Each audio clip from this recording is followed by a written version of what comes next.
Hi class. Today I'm going to be talking to you about the presentations. This is important because you're coming up onto your presentations, and that will be your first one will be on week 4. I'm going to talk about all the presentations there, the purpose of them, and then we're going to go through the format and the contents of that, as well as then talk about an individual assignment. You're going to do 2 individual assignments for presentations, the first 2 presentations. Although you're going to do 4, you'll only need to do 2 of them, and I think that they're important. So let's talk about the purpose and goal. Here it's kind of the learning goal for that. It's an opportunity for you as a team to do a formal presentation to your client in a professional setting and engage in kind of the Q&A and discussion. Because the way that it's outlined is you're going to spend about 40 minutes. You're going to be spending about 15 minutes presenting in the particular presentation you have, and then the remainder of that time having an engagement between you and your client, as well as the class, the rest of the class that's going to be there, right? It provides useful information to your client and engages them in conversations that will be beneficial to them and to you. It can help your project immensely. We've seen really good discussions that go on based upon the discussions that have happened after the presentation. Of course, the formal presentation, it's great and so forth. So we address important areas, right? We're going to address external influences, internal influences, alternative futures, and ultimately strategic recommendations, each one kind of mapping to a particular presentation that we have.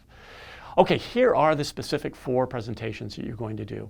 You have an external environmental assessment, week 4, internal environmental assessment, week 5, quantitative, financial, basically, and qualitative impacts, week 7, and your final strategic recommendations, which will take place week 10. Right, so those are the 4 that you're going to have. You can go to your syllabus, you can see specifically those weeks and what those assignments are, right? Nevertheless, here is what the slide content is for all the presentations, right? Obviously the subject matter will change, but I want the format to be the same. I think it's an important part of that. Okay, so each team to begin with, each team member is required to do minimum of 2 presentations, formal presentations. There are 4 of them, so you have to figure out what it is. If someone wants to do all 4 of them, that's fine. They are required to do 2, but everyone's required to do 2, right? Okay, develop slides for about a 15 to 20 minute formal presentation. Okay, what I mean by that is that you've got 15 minutes there. You've got to think about every single slide. Do not have a slide if it's not important. It's got to be germane to the topic that you have, right? Really important. Okay, the slide contents and format. First slide is an introductory slide. What I want on that is the name of the client, the name of the topic that you're doing. It could be, external, internal, but it can have the project name as well, right? That's it. Has the name of the client, has the names of those that are presenting, and has the remainder of the team names that are there to include that, right? So the second slide is an agenda, and it lists the topics to be discussed. Really important. You want your client to understand what you're going to go through, right?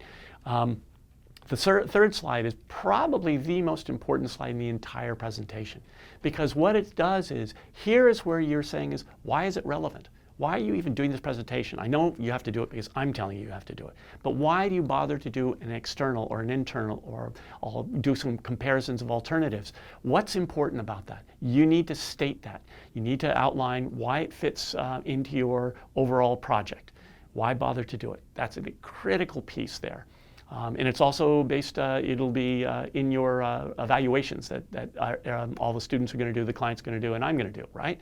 Okay, so then you get into the body of the presentation. This, I can't tell you how many slides you need, but it depends on both the presentation itself, what the topic is of that, and the level of detail that you need to do. All right, so the presentation slides could be a lot, but remember, we're talking about 10 to 15 minutes, maybe up to 20 minutes, but try not to go beyond that at all. Think about 1 minute per slide. That's sometimes an average, but don't just adhere to that. You need to do it correctly. Now, I'm going to be talking here about your first presentation, so bear with me on this. So if you wanted to go forward with this, here's what you would be doing. You'd be defining the methods that you're going to use and explain why they're useful to the project, and then to be able to apply it to your client. And by this time, you obviously know what pestle means, and you know what 5 forces means. You've read articles on that. You've also read the text on the pestle analysis for the external part. So that's what you're going to be doing as a team. You're putting that together. And then the last slide is, when you end, is to be able to say sort of thank you and open it up for Q&A. And that is Q&A for the client and the class. Okay, one of the things that is really critical, actually there are two, but the first one is the use of graphics, figures, and tables. It just tells a huge story with very, very little writing. Looks much better. It breaks up the text that you have, and so forth. One thing that you have to remember is not to have a lot of text. I use a lot of text here because there are, I want to make sure that you understand what it is I'm doing, and I don't think my words sometimes always capture that, right? My oral sort of communication, better to do that. The second thing you have to remember in this process is you need to use language your client understands. Failure of your client understanding creates a huge number of problems. And I've seen it happen. I've seen where projects are there. So you need to use language and be very sensitive to what your client may or may not know. Even in your major where you've got all this information, it's fine to talk among your fellow classmates on this, but please be sensitive to what your client understands and try to bring it on there. That doesn't mean you're stooping. It just means that you're using learning and capability of being able to kind of figure out what your client needs to know and how they're going to do that, right? Okay, so here's your preparation and actual presentation. Before the presentation, you've prepared your slides. You need to practice that, and you need to practice with with your entire team, the non-participating team members as well, for feedback, right? That's really important. The presenters, you've got to divide the time somewhat equally between the presenters if possible. You can use note cards, but I want you to show that you understand what the topic is, right? So you need to understand that. I don't want you to read it. It doesn't work when you do this. Your client doesn't feel quite as comfortable when you someone's written you a script and you're just simply reading it. It doesn't work. I prefer that you can use note cards to do this. But again, one of the things is you've got slides that you can use, right? Try not to look at the slide that's behind you. Be able to have enough knowledge to be able to carry through with that stuff. Practice together. I want you to make sure that you really know the choreography of who goes first, second, and third. Don't stand in front of the screen. Really important. Your client needs to be able to read the slides. Also, do a printout of paper copies for your client. Basically, three slides per page. Find out how many clients are going to be there. I don't need one. Actual presenters, they stand up in front of the class when you're delivering, right? You can move around. Don't block the screen. When the presentation is over, all non-presenting team members come to the front of the room, stand with those that presented, because this is the formal Q&A, right? Then at the end, there's going to be evaluations. The entire class evaluates it, except for those that do the presentation. Those that are standing up there do not do this, but your team members that don't do this. Also, the client's going to fill one out, and I'm going to fill one out, right? After the presentation is over, the slide deck and any other materials need to be sent email to your client and CC me, and then one team member only. Upload that slide deck to the D2L Dropbox for the external presentation or for whichever one of the presentations that's there, right? So what I've just gone over is exactly the same format for all of the presentations, right? Okay, so let me just talk a little bit more about this first presentation so you get a sense about that. Okay, so you're going to develop this external presentation environment, define what the external environment is, right? It's really important to do. What does it mean, right? Explain how the external environment fits into your work scope or the project or for your client, right? Do that explanation. And then present your analysis using the strategy tools and frameworks that you've been reading and applying. Now, these are just some of them. It's PESTLE 5 Forces. You've got to explain what the tool purpose is. You've got to be able to apply it.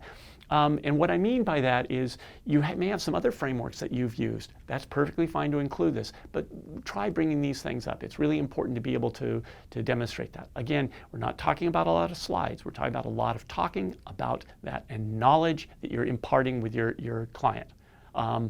Again, making sure that the client understands what that is. Here's the actual evaluation we're going to use. Again, I'm filling it out. All your classmates are going to be filling it out, except for those that stand up and present, and your client's going to be filling it out. You can go and see this on D2L. Okay, so presentation grading. As I said, all members receive the same score. The assumption is that all team members did the same amount of work. Background research, content development, preparing the slides, helping with dress rehearsal. So everyone's going to receive the same thing. Again, you have to refer to the grading and see on the syllabus, because that doesn't mean that because you get high grades that everyone's going to get the exact same grade at the end. But that's a different story. Here's the evaluations and how the score is. 1/3 for the students. I average all the student scores.